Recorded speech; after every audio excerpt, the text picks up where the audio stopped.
पुरती बुडून गेली होती. अत्याचाराच्या झळांनी पुरती होरपळून गेली होती.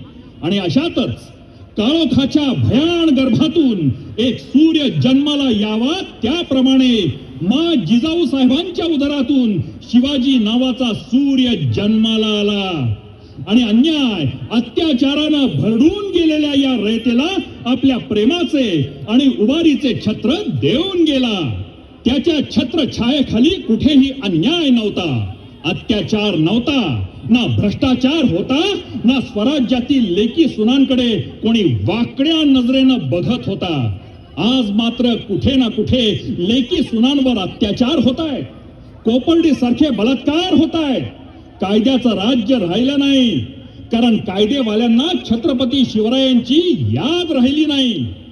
आज सगळीकडे माता भगिनींच्या किंकाळ्या ऐकू येत आहे, पण त्याकडे लक्ष द्यायला छत्रपती शिवराय इथे नाहीत. त्यावेळी मात्र किंकाळी छत्रपतींनी ऐकली होती.